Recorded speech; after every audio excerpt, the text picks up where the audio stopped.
Katie. We have the clue in the diary. We are on chapter 19, setting a trap. Nancy told Hannah Gruen her plan. She believed that Felix Raybould was hiding somewhere near the ruined estate, perhaps in the dense woods which adjoined the property, and she proposed to watch the place for a return visit. It's said that that a criminal always returns to the scene of his crime, she declared. And he has a special reason besides, to get something out of the secret hiding place. Up till now, I understand, police guards have been stationed on the grounds day and night. The special investigators from out of town expected to finish their examination of the ruins today, and the guards would no longer be necessary. What do you plan to do? Mrs. Gruen asked. Bess and George and I will watch for him tonight. We may waste our time, but I have a feeling, I can't explain it, that we'll catch him near the burned house. It sounds risky, Nancy. How about taking a man with you? Dad won't be home to supper. He'll be out for the evening. After a pause, Nancy added, Maybe I can get Ned Nickerson. Please do that. Nancy telephoned Ned's house, but there was no answer. I'll stop there when I get to Mapleton, she told Hannah. When George received Nancy's call, she was intrigued to hear about the secret hiding place where Mr. Raybould kept valuable papers. Where do you suppose it is, or was? George asked. If it's still intact, Nancy replied, there's only one spot for a hiding place, behind the stones of the cellar wall. Even if Mr. Raybould doesn't show up, I'd like to try to find it, so come dressed for some digging. Nancy made the same request of Bess and added that she would pick her up in 45 minutes. Fine, said Bess. That'll give me time to eat and get dressed. I'll be ready. Finally, the girls were on their way to Mapleton. It's going to be pretty dark tonight, Bess commented. There'll be no moon. So much the better, Nancy declared. Mr. Raybould probably wouldn't venture to return if he thought there would be any danger of his being detected. Your plan sounds dangerous to me, Bess remarked. What if Mr. Raybould should come and make trouble?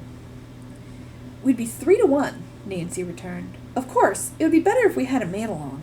I'm going to stop at Ned's house and see if he can come with us. Good. The sun was sinking low when Nancy swung into Mapleton. The girls stopped at the Nickerson residence, which was on their route, but were disappointed to learn that Ned had not returned home after driving Mrs. Swenson and Honey to Sandy Creek. Who knows? Maybe he's off hunting for Foxy Felix, Nancy said to her friends. I'll leave a note for him, and if he should get back in time, he might follow us to the estate. She quickly wrote a message and gave it to Ned's mother. Mrs. Nickerson promised to deliver it the moment her son came home. As they drove away from the Nickerson home, Bess said nervously, I have a feeling something dreadful is going to happen tonight. It wouldn't be so bad if there were other houses close by, but they're so far away, and the neighbors wouldn't hear us even if we screamed for help. Calm down, Nancy advised. 3 strong, capable girls like ourselves shouldn't need any help. I'd be a match for Foxy Felix himself, or myself, George boasted. Look at my arm muscles. I assure you, I haven't wasted all the time I spent in the gym. Dusk was just settling when girls came within sight of the burned mansion.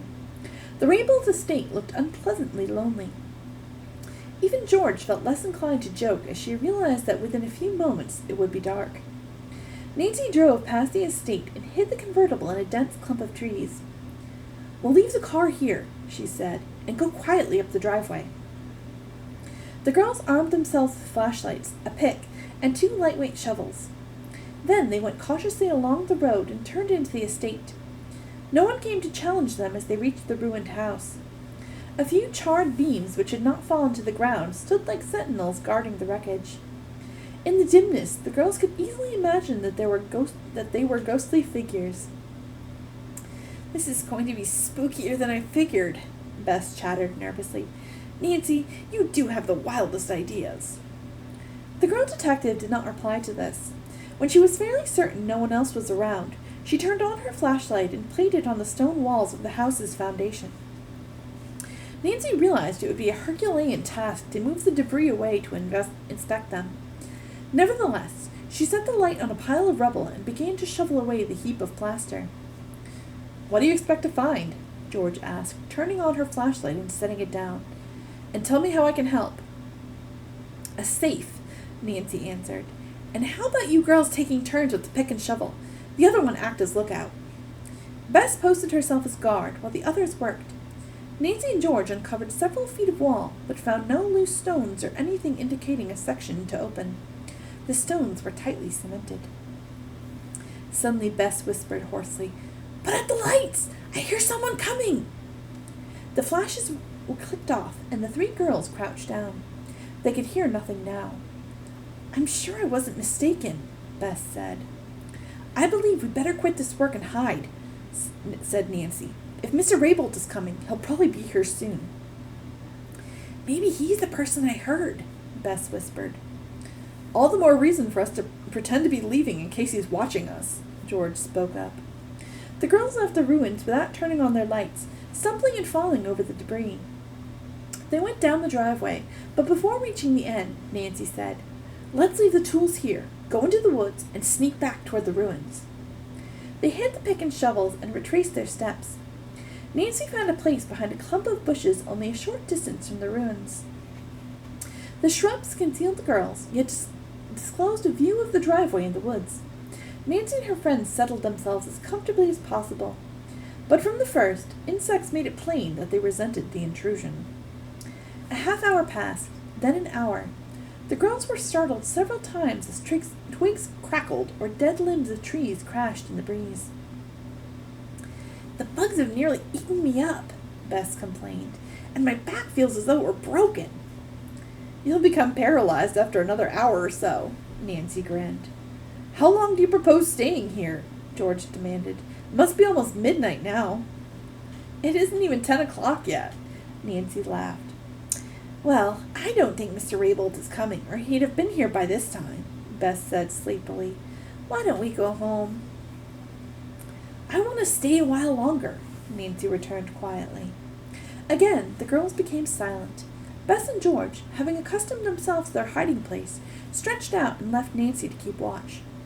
They were no longer nervous or afraid, only weary of an adventure which had gone stale. Presently, George became very quiet and then fell asleep. Bess's eyes closed too, and soon she was in a deep sleep.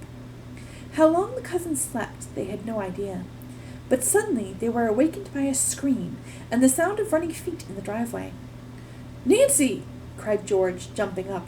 "What has happened?" There was no answer. "Nancy!" called Bess, grabbing George by the arm. Still there was no answer, and the two girls realized that their friend was no longer with them. Where was she? Who had screamed? Who was coming up the road in such haste? "Oh,"